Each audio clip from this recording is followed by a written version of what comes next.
What's good, everyone, and welcome back to another reaction video. Today we are reacting to Film Theory. The Backrooms are closing in on you. I guess this is more information and or videos that came out, that King made, that I didn't really know about, in all honesty. I'm going to be completely honest, I probably didn't notice. Been a bit busy at the moment.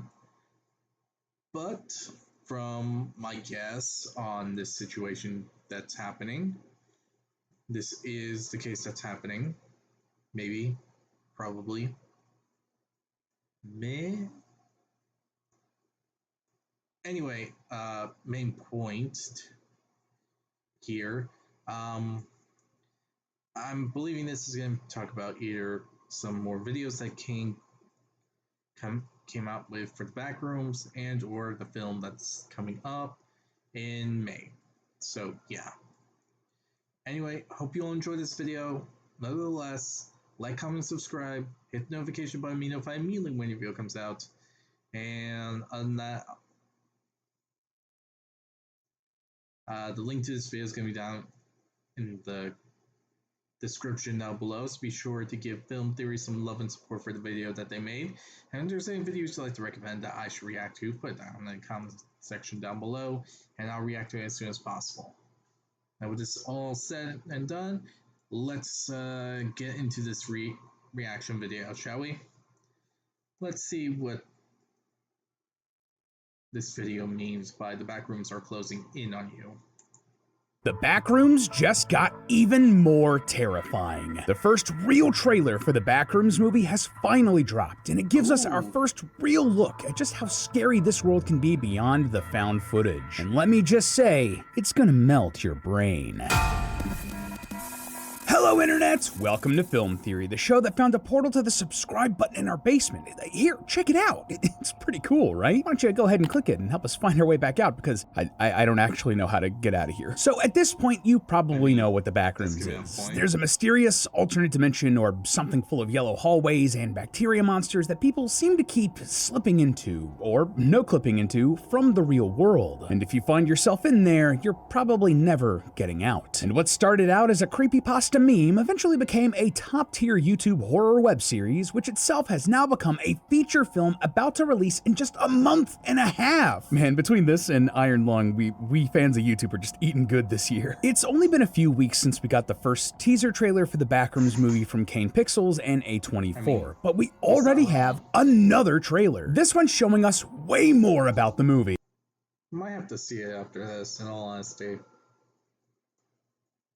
Yeah, we get character names, our first real look at what a big budget live action Backrooms is gonna look like, found footage that looks like the web series, and hold the phone, we got a hazmat suit, guys! Let me tell you, I've been a huge fan of the world that Kane crafted here for years. I worked as an editor on our very first Backrooms video we did here on Film Theory, and I felt like we've had such a drought of content while Kane was off actually making this movie, and man, analog horror is really just in a renaissance, let me tell you what. I have a lot of plans about revisiting the Backrooms with a big project, hopefully before the movie releases, but with all of this new info packed into this trailer, you just know I basically had to drop everything and cover it. And let me just say, based on what we see here, it looks like my previous theory about the Backrooms being some sort of strange entity suffering from mental decline might have way more merit than even I thought at first glance. So no need to keep dragging this one out, loyal theorists. Tape a border around the portal and the wall, we're no-clipping right on in. The trailer starts with a shot of the outside of a furniture store called Captain Clark's Ottoman Empire. First of all, I love the puntastic name, and we already have a ton more information about the movie. Like, based on another clip in the trailer where another character says Clark, I'm almost positive that Chiwetel Ejiofor's character is going to be named Clark and that he's clearly the owner of this furniture store. Secondly, all of the cars here are very old school 80s or 90s coded designs. And we also see a bunch of costumes for the movie that give off that that same time frame, though they should probably consider checking out our 10-year anniversary hoodie and hat over at Theoryverse.store. Once they're gone, they're gone. Anyway, given that most of the Backrooms takes place during that time frame, it makes sense that the movie would too. And in fact, we have another shot later in the trailer that confirms this by giving us the date, June 29th, 1990. If you're keeping track of the Backrooms timeline, and if you're not, keep an eye out because I want to do a video about that soon, that puts us right after the end of Static Dead End, which takes place on May 29th, 1990, according to the description. Also, just Ooh. We're getting some confirmation about the videos that Kane made and about the movie timeline. That's actually really cool, in all honesty. Kane is putting in a lot of work into this. Awesome. From the first few frames of this trailer, we also have an Easter egg to talk about. Take a listen to the music that's playing in the background here. That's a version of the song 647 by Instupendo, a song commonly associated with analog horror, liminal spaces, and the Backrooms in viral edits and memes online. Man, everything about this film just seems really in tune with the audience, and you'll love to see it. Kane did great work here, man. Anyway, we pull into the store where we see a bunch of the furniture on sale, and a bunch of signs saying that the entire store is on sale, with some things up to 75% off and no credit needed. So either Clark here is being very generous, or the store isn't doing too hot and he's just trying to sell, well, anything really. Futurely here, but after I wrote and recorded this, A24 released a viral ad for Cap'n Clark's that just has this actor going ham. Price is so low, you'll think that you're robbing me! There's actually a number here that's a fax number, which leads you to this PDF. It's an ad for the store, and it actually tells us where this takes place. It's a strip mall in San Jose, California, and actually looks identical to the location in the film, obviously without the store from the 90s in there. I love this. Oh my god, that's... Kane, you are a mastermind when it comes down to this. I'm just saying that right now. So much. Anyway, back to the video. The further we get into the store, we see Clark looking very confused at, well, like a small slit in the wall. Yeah, there's a tiny beam of light coming through the wall of his store before it slowly vanishes. Clark walks up to the wall, putting his hand and ear up against it before he falls into the Backrooms. Yeah, we see Clark standing up in the Backrooms, and can I just say, it looks so strange to see a high-quality cinematic shot in the Backrooms when so much of it has been grainy, VHS quality found footage. Regardless, Clark stands up and sees a weird pile of furniture in the middle of the store, related, I assume, to the fact that this portal into the Backrooms is located in a furniture store. And it's here where I also want to point out that putting that portal in a furniture store here in the film was inspired for a couple of reasons. Firstly, the original Backrooms image that started off this entire thing, that inspired Kane to make this series, is actually a photo from a furniture store in Wisconsin. The origin of that original photo was only discovered in 2024, most likely long after Kane would have been working on this script with writer Will Sudik, but it's a fun coincidence anyway. And secondly, one of the more famous entries in the... It could just be a case of honoring the origin of where the photo came from, because without that photo, the Backrooms technically wouldn't be here, would it? Which is a really cool thing to do here. Just saying. SCP Wiki is known as the Infinite IKEA. Obviously, the Backrooms and the SCP Foundation are not necessarily connected, but this particular SCP was very similar to the Backrooms concept. So a portal to an infinite dimension of rooms in the basement of a furniture store like IKEA? Man, I love to see it. I mean, being real, I'd be pretty happy with the sheer amount of new real estate this warehouse has now with this portal into the Backrooms. It's gotta feel like a nice check in their pockets, but saving even more money is easy with the sponsor for today's theory, Chime. And we're not dealing with sponsorship, not taking someone else's sponsor. Okay.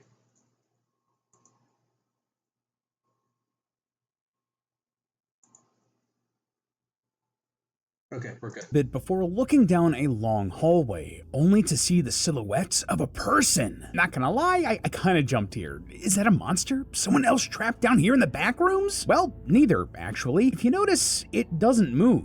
it almost looks like it's a cardboard cutout of a person, right? And that's because it is. This is actually the same cardboard cutout of a caveman we see in the Found Footage 3 video. This is clearly not in the same location as that video, which means one of three things. Either the cutout was moved in between those videos, there's more than one basically identical cutout here in the Backrooms, not impossible given just how many copies of, well, everything there is down here, or the cardboard cutout is actually alive and moved on its own. That last one doesn't seem super likely to me personally. Yeah, no, it could just be the second one, since if the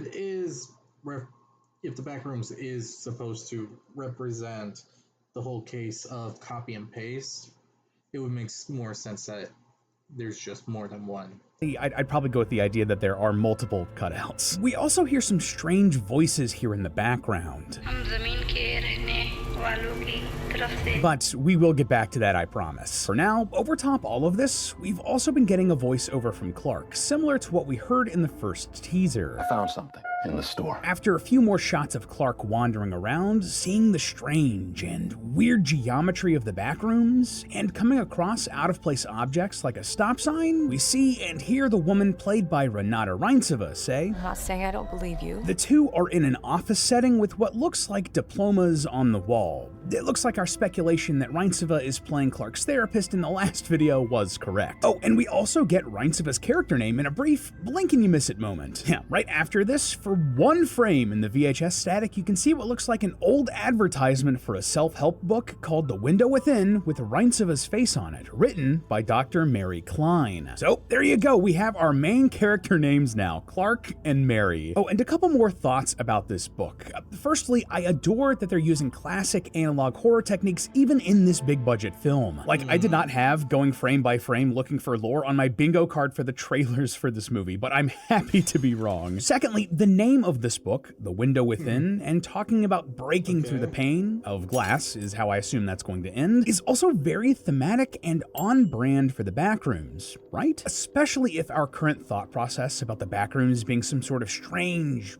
misremembering of the world by an entity is right. We are looking through the window into the world within their broken mind. Or maybe that's just me being overly poetic. Given how much thought Kane's put into this series though, I'm thinking not. Back in Mary's office, let's re-examine the conversation that these two are having. Clark is trying to convince Mary that he's discovered the Backrooms, this strange alternate dimension that goes on and on and on. And obviously, that sounds a bit out there. And Clark understands that. Look, I know how this sounds, but you gotta understand, it's massive in there. Thus, Mary's skepticism. I'm not saying I don't believe you. Okay. Clearly, the dynamic that they're setting up here is one where Clark is trying to convince people of this wild, impossible thing that he's actually found. And it's here where I have to say that Clark also does two things very intelligently. Like, wow, a horror film character that actually puts some thought into things? Wild. So, one, we see that he's made So we have the smart horror protagonist. Okay, that's a rare one. I'm not gonna lie. Because it usually drags out into either the halfway point of the film or a little closer to the end. And that just, like, honestly is a repetitive thing, because that happens more times than not. So actually having a protagonist that's really smart and is aware and is putting some thought into what's going on, that's a rare one, and it is really interesting. A little map of the Backrooms, sketching out the layout so he doesn't get lost as easily in there. I tried to see if there was a connection to previous locations we visited in the web series, and while there might be some references here or there, like that room with all the plush-shaped pillars, nothing really seemed to line up one-to-one. But secondly, Clark says, I'm gonna come back here with proof. So he is going in to actually prove that something's there, instead of just ranting and raving about it so people don't believe him. Clark is a smart cookie. We then cut to shots of a VHS camcorder? Yeah, this is the proof that Clark is going to get. He recruited 2 of his friends, a camcorder, and a bunch of gear, and they're gonna go film an adventure in the Backrooms. Honestly, this is a really clever way to get some of that found footage vibe from the original web series back into this film without making the whole project found footage. Also probably helped save a bit on the budget, so, you know, that was smart. Anyway, we see several shots of this impromptu expedition into the backroom. Hey, Future Lee here again, popping in to say that I just noticed that this is the stop sign from earlier in the trailer. Yeah, you know, the one that's like in the backrooms and like oddly flipped? That means Clark and his friends have taken stuff out of the backrooms, which I think might be one of the first cases of that happening. Like Async might have done it at some point, but just something that jumped out at me while I was giving notes here on the edit and I wanted to add in. Anyway, back to the video. More weird rooms, piles of furniture, and a room with statues or mannequins that have been sunken into the floor. There's also a Christmas tree here, which might be a reference to level 941 of the Backrooms wiki. To be clear, that is a separate canon that's not directly connected to Kane's version of the Backrooms at all, but it's said to look like a home decorated for Christmas time. It's fun if this is indeed meant to be a little tip of the hat, but I mean, the case scenario is that Kane did put references of other people's work just to, like, say, I don't know, like he likes the ideas of what they did and what they're saying, but it's not what he wants, but it's more of his nod of probably thank you all for all the love and support that you've done. Maybe it's something like that. Maybe not exactly what I said, but maybe it's somewhere close to those lines. So maybe. Could go either way. Clark then explains that I've been there every night since I found the place, and I still barely scratched the surface. so understandably, he's gotten a little obsessed. As we hear this, we see Clark and one of his friends tie another friend to a rope so they can rappel down a hole. Camera then glitches and we see a disturbing scene. A much dirtier area with what I think are piles of clothes at the bottom of a big chasm. There's also a lot of gross black gunk on the walls here, which, well, if you've seen the original Backrooms video, you know what that probably is. Given the editing of the trailer, it seems like this is supposed to be whatever's at the bottom of the hole that Clark sent his friend down, since something spooks him and he yells, "Pull me up, pull me up, pull me up!" We also hear what sounds like a monster roar, most likely a lifeform fellow that is chasing this poor guy. We then have a montage of a few scenes. Mary watching television in her home, Clark finding a bag hidden inside of a wall. It's unclear if this is something Clark left behind or something a different survivor hid that Clark is now stumbling upon. There are more odd rooms and found footage style shots,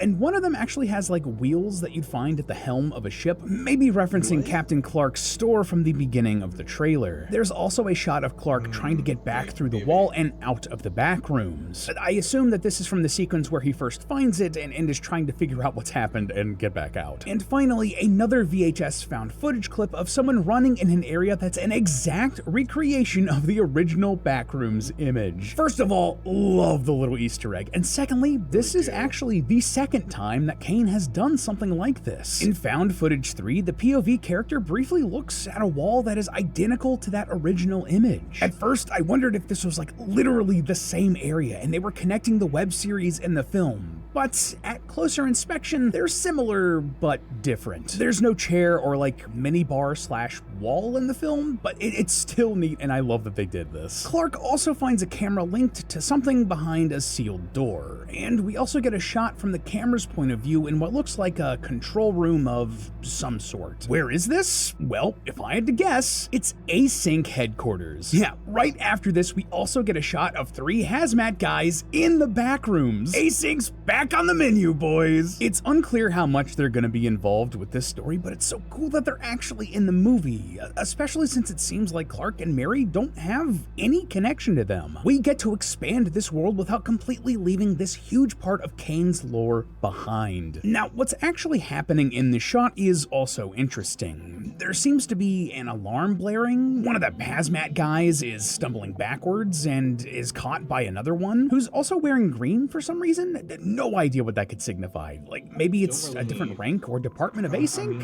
or maybe it's a copy of a person from the Backrooms. Probably not, but hey, it was cool to think about. A third guy... Okay, that's... might be possible, actually, now that I think about it. I mean, it seems like a very possible thing that could happen. I'm not gonna lie. Maybe it is, maybe it isn't. I can't say for sure. I'm not psychic or anything like that. But it would be interesting, in all honesty, to see how that goes. Also runs in from the back, as the first dude is holding some sort of pressurized container. To me, this looks like they just got jump scared by something. Maybe a lifeform fellow? Or maybe Clark. That'd be kind of funny, not gonna lie. Also, before we leave this shot, you notice that weird mural behind the async employees? It has like a beachfront on it, but it's also weirdly stretched and just feels wrong. Well, that's not the only place we see this image in the teaser. In this shot, we see that same mural in the background of Captain Clark's, but correctly sized. So it appears like that's hard confirmation that a lot of what we're seeing in the Backrooms is what's actually in the real world, but just misremembered in some way. It's exactly what was described in the teaser and is lining up with what we were thinking in our previous theory. Next, Mary sits in bed before going to the furniture store looking for Clark, and finding where Clark and his friends have marked the entrance to the Backrooms with tape. I like a lot of the details here in the shot. You can see a whiteboard where they've mapped out part of the Backrooms area, and the table and mirror that we see earlier in the trailer as Clark and his friends plan their little expedition. Anyway, Mary tentatively touches the wall and then walks through it into the Backrooms. Over top of this, we also hear Clark say, It's beautiful, am I right? Not gonna lie, this sounds ominous. Like Clark has somehow lost his mind in these hallways. The trailer then leans hard into the horror idea, showing just how alone Mary is in the Backrooms. That caveman cutout is gone in the shot of the long hallway, so maybe it does move, or was just taken somewhere. And we then see a very claustrophobic shot of Mary running inside of a thin hallway covered in grime and blood, looking terrified. She's either encountered one of the lifeform fellows, or async, or maybe Clark has gone insane and attacked her and she's trying to escape. Either way, this hallway shot is awesome and very effective, and just, man, I'm so looking forward to this. This is probably my favorite. It's actually getting me really interested in this too. Because this is something else. It really catches my attention. Though, if a lot of the stuff we mention in theory is wrong, what if when this place has someone broken, they end up becoming a life form? I mean, it's a possibility. I'm not saying it's true or anything. I'm just saying it's possible. Favorite image from the trailer. We then cut to black and cue title card. Okay, so there's just so much going on here, man. I mean, we talked for 5 pages about this, and I have even more. In fact, I have 2 giant points that we just have to talk about. First off, well, let's go back to those strange voices we hear early in the trailer, shall we? Yeah, remember when Clark first enters the Backrooms and we hear this? Clearly, things are being said in a foreign language, or maybe multiple foreign languages, and as I was searching for what they were actually saying, I realized that this was actually something very familiar to me. How? Well, this is a recording from one of the famous Voyager Golden Records. Stick with me, this is very relevant. If you don't know, the Voyager space program was a project NASA underwent in the 1970s where they launched 2 spacecraft, Voyager 1 and Voyager 2, into deep space. The probes gathered a lot of information about the planets and bodies in the outer solar system, like Jupiter, Saturn, and more, and then both were sent out of the solar system itself. That was always the plan. They were probes sent away from the sun, and on the off chance that someday, in billions of years, that they'd be discovered by intelligent life, NASA included a golden record on both that had a ton of information on them. This included a bunch of math to prove our intelligence, a map back to the solar system, physical aspects of the human body, photographs of life on Earth, and audio recordings of various sounds from Earth, wildlife, music, brainwaves, that sort of thing. It was a beautiful project, in my opinion. I love the idea of the golden record. I actually have a replica of it in my home, and I want to get the map tattooed on my arm someday. But most importantly for us, and why we're talking about it now, well, some of the other audio recordings included on the record was a compilation of various greetings from around the world, recorded in dozens of different languages. That is what we're hearing here. Specifically, you can hear it really well in the Urdu recording. Here, check it out. This is a phrase translating to, peace on you. We, the inhabitants of this earth, send our greetings to you. And that just has so many implications. Are the Backrooms some sort of alien construct built? I mean, maybe. Or maybe it subconsciously remembered the sound and used it as a greeting. I mean, we know for sure that this place, the Backrooms, is to a point sentient to a degree, so maybe? Hard to really say. After they discovered the Voyager probe and tracked it back to Earth? Or are the Backrooms somehow remembering the messages from these probes but wrong and distorted? I mean, golden record and yellow wallpaper? That's kind of interesting. Or is this just cool, creepy audio that they included as a deep cut that doesn't have any major bearing on the plot? Maybe, but that's the least fun option. We've also talked in detail in past theories about how the Backrooms seem to be messing with time. And, well, space and time are connected. Perhaps the Backrooms can mess with space too. Anyway, that's not the only thing I wanted to talk about from this trailer. The second thing actually comes from this scene, where Mary is approaching the portal where it's been marked by tape on the wall. Just on the face of things, this is a fun shot because it feels so... I'm not sure how to describe it. Like, raw? Like, someone is really trying to problem solve in this situation. But while myself and all of the team were talking about this trailer, one of our thumbnail artists pointed out that this looks very similar to another piece of art. And it's one that absolutely adds a mountain of evidence to my previous theory about the Backrooms and its memory failing. See, the tape on the wall here looks a lot like this piece of art, doesn't it? Well, this is the cover of Volume 6 of the musical art piece known as Everywhere at the End of Time by The Caretaker. And you might be thinking, hey, that's kinda random, and I mean fair, it sort of is. But just listen to this. Everywhere at the End of Time is a musical project released between 2016 and 2019 that was meant to represent the mind of a character called the patient in a mental hospital. It cycles through their life events using old ballroom music to represent joy and anxiety, horror and despair. And the further it goes on, the more degraded the music becomes. These albums are supposed to represent the mind of someone living with and suffering from dementia, someone losing all of their memories and cognitive functions. And this 6th volume, with the cover with the tape, it represents the end of that patient's life when they were at the worst of it. I mean, come on, I can't help but see the connection here. This Backrooms movie is talking about how it's remembering these rooms and places wrong, and it's using imagery similar to this famous musical project. Everywhere at the End of Time is highly regarded amongst other artists, and based off of everything I know about Kane, it's exactly the sort of project I think he would really respect. Its symbolism is powerful, and you have to work to understand it, just like his works like The Oldest View. And its themes are connected to where Kane is taking the Backrooms. I don't think I'm looking too deeply into tape on a wall here. This is just more confirmation that the Backrooms themselves are like a universe or entity suffering from dementia, and I cannot wait to see where Kane takes this movie. But hey, that's just a theory. A film theory. And cut. Up next on Film. Okay, so we got a bit of information about the Backrooms movie, though I am gonna have to see the trailer, without a doubt, now. But yeah,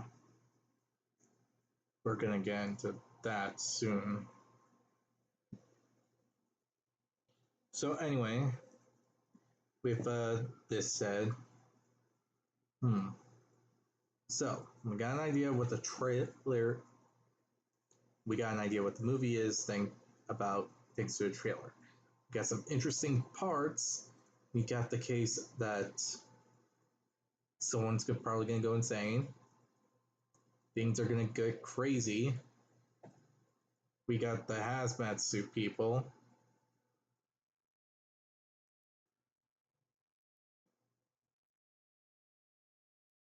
And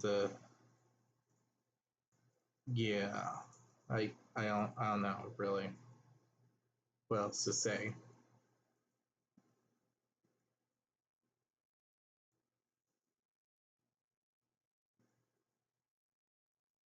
We got hazmat suits. We have the therapist entering the back rooms and hearing the guy's voice.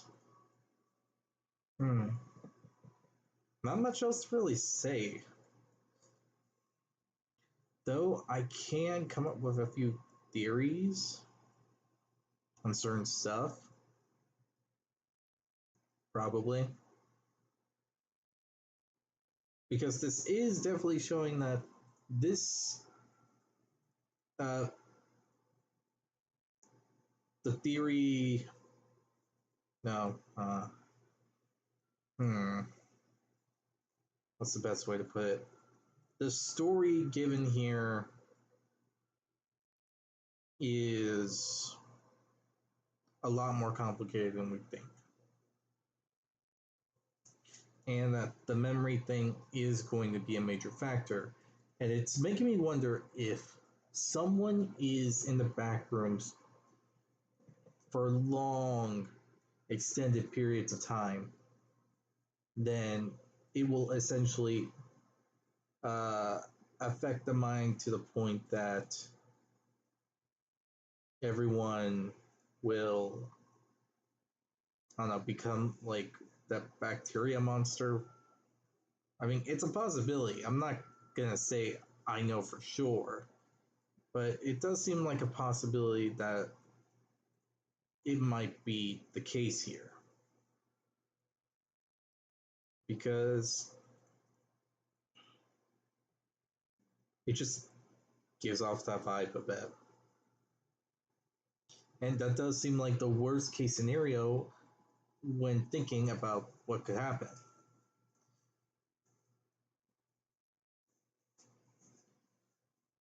I mean, the only other thing is that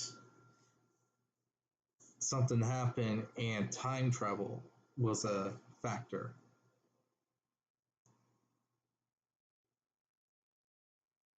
Because the backrooms can do that. If you go to a specific place or area or go through a certain way, then you can disappear for a number of time, and that will lead to the case where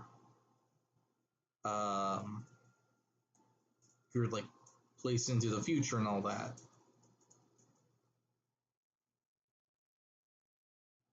I mean, it is a possibility. I mean, King did do something like that. If I recall, on the top of my head. So, yeah, it wouldn't be too crazy if something like that happened. Or you might see that. Like, what happens in the end? It actually happens, and before